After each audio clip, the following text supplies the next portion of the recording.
Kingish Alliance takes place after the consequences of Legends of Kingish as per the timeline, where we see Overseer being stopped from being spawned into Kingish world by the heroes of Kingish, let's say. In Kingish Alliance starting, we see ourselves in the period where Vez'nan has banished King Denas out of the Lineria, and now Lineria is completely under the control of the Dark Army, where the rebel army, or the rebel camp, let's say, is over here finding out about the wild beast. As the story goes forward, Vez'nan by himself makes an appearance into the story, as he's not here to fight this time, but he is here for alliance. He explains how King Denas didn't realize how big of a threat Overseer was, and now it's time for finding King Denas, as the Linerian and the Dark Army works together for the alliance. Well, as for the first boss, the Goregrind, we get to see in Kingish Alliance. With it, we also get to see a new character, Cirrus, as we will see more about her in future videos, but I will explain it to you as the story goes on, so make sure watch the video till the end, let's say. Although here we see Goregrind underestimating the power of this alliance and just leaping over here, getting more over to the point. After we defeat Goregrind, we see ourselves defeating the wild beast army completely and getting ourselves to the second part of this entire game. But before we further move into that, we see ourselves the sword of Lean by itself in the wild beast den, let's say, which is really interesting, where I have a really good theory about the elves, so make sure you stay tuned about that. But now we get ourselves into the cult headquarters, as that's what I like to call this place the most, as this is an actual headquarters for them. In this place, we see them collecting these red gems, which are already revealed in Kingish Origins in Blood Quarry level. But not only that, elves are slaved by the cult in this entire game, or this entire part, to be honest, as that's gonna be really interesting how this happened to them. But over here we see themselves using this entire red gem in order to summon the Overseer into this entire universe, which I exactly explained how and why in one of my videos related to Overseer, I guess. Make sure you check it out for more info, I guess. I won't explaining much, but this is something which Overseer takes in order to survive or get into his final form and get into the universe of Kingish. Getting further into this entire storyline, we get to see Cirrus over here, the leader of the cult, what I like to call her, let's say. We actually fight really unexpected opponent in this level, which is corrupted King Denas. As after King Denas was actually teleported to a random place, cult captured him and corrupted him, let's say. And over here we also see Vez'nan getting into the screen, where he helps us by using his magical power.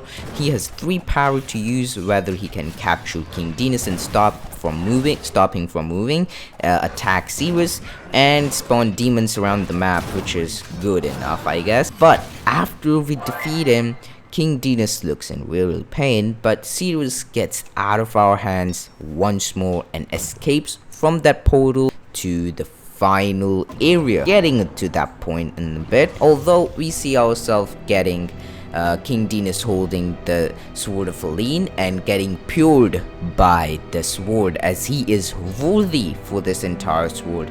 And we see a little bit humor over here with Vez'nan and King Denas being friend, and King Denas also realizes that he was wrong. He shouldn't have actually kept this a secret about the Overseer thing, but now Vez'nan being him, he says, but we have a bigger threat in common. And now we get ourselves into the final part, or the third area, the Overseer dimension, which I like to call it. This entire dimension is created with a lot of elements of entire Kingish universe, with a few places from Lineria, Forsaken Valley, and he didn't even left the final boss fight of Kingish place, moreover Vez'nan's tower. They call it the Eyesore Tower, and this is really interesting as we get to the final boss fight of the cult leader as per me so far. So I made a theory in the past about who picked up the Tear of Aline in the Shatra video, make sure to check it out. But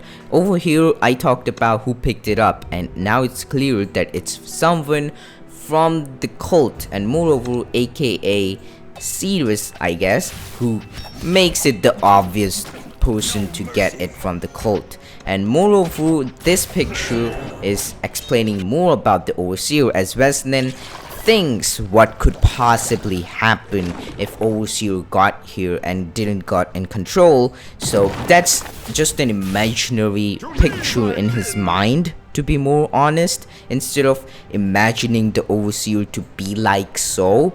So yeah, that's something I wanted to make sure before we get to the final boss fight, let's say. And when it comes to Sirius Mithras, if I spelled her or pronounced her name correct, we defeated her. Pretty much really interesting as we get to use King Denas in this one. Moreover, being honest, in this picture we see Sirius and Overseer being the same entity, and Sirius is defeated and Overseer comes out of her, making it more interesting how they use Tear of Aline to spawn in the Overseer into this world, let's say.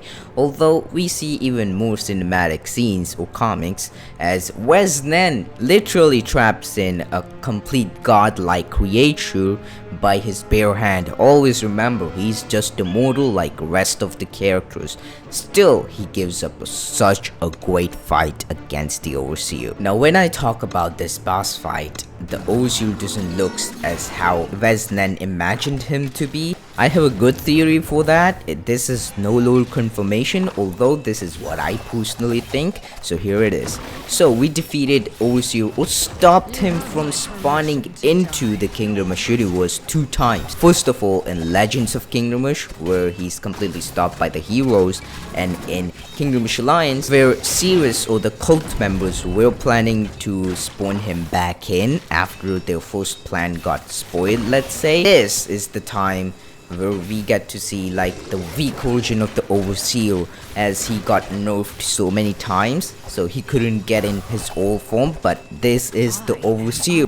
Now Overseer got finally defeated, and King Denas, coming in style, he takes up the Sword of Aline and smashes or slashes down the eye of the Overseer, ending him forever, as far as I know, from Kingdom Rush universe, let's say.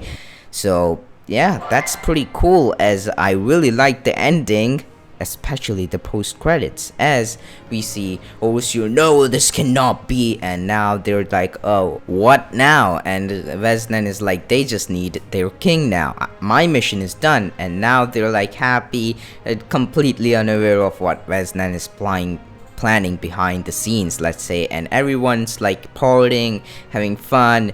But while that's happening, Vez'nan has complete different plans, as he cracks open the eye of the Overseer and gets the Tear of Aline. So this was the entire lore of Kingdom Rush Alliance explained.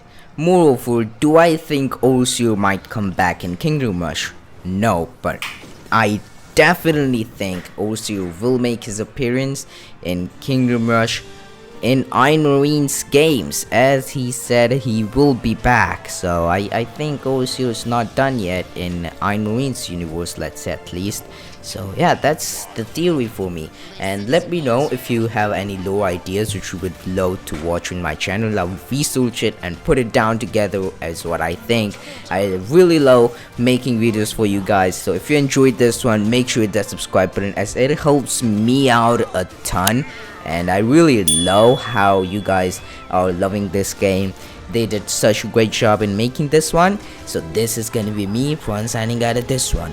Until there, for the Alliance.